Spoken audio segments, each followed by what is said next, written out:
একটা বিড়ালকে বেঁধে রেখেছিল এক মহিলা, খাবার দেয় নাই, কষ্ট দিয়েছে। একটা বিড়ালকে খাবার না দিয়ে কষ্ট দেওয়ার কারণে এই মহিলাকে আল্লাহ পাক জাহান্নামে পাঠিয়েছে।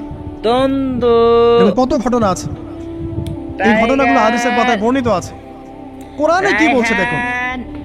কোরআনের আমি কয়েকটা পয়েন্ট আপনাদেরকে খালি বলছি, এটা নিয়ে আমি সকালে ভাবছিলাম। আল্লাহ পাক আদম আলাইহিস সালামকে সৃষ্টি করেছেন, আমরা সবাই জানি।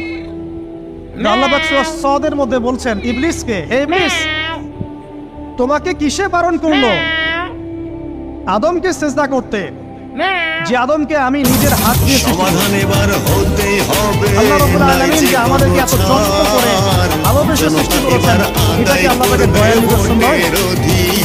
মহাবিশ্বের অন্য কোনো মাখলুক সৃষ্টির ব্যাপারে আল্লাহ পাক বলেন নাই আমি নিজ হাতে তাকে সৃষ্টি করেছি। জনতা এবার আদায় শুধু করবে সৃষ্টি নয়, সৃষ্টি করার পর আল্লাহ পাক তাকে সমস্ত নাম শিক্ষা দিয়েছেন। জনতার স্রোতে এই যে ভেসে জ্ঞান যাবে শিক্ষা দেওয়া, জ্ঞান, এটা আল্লাহ পাকের সবচেয়ে বড় নিদর্শন।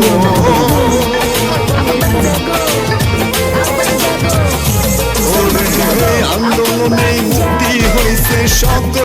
তোকে বাড়ি কোনো এই তোকে বাড়ি কোনো হ্যাঁ তোকে বাড়ি কোনো তোকে বাড়ি কোনো রে এই বেটা ঘুমাস দিয়ে রে বেরা বেরা উঠ ঘুমাইস না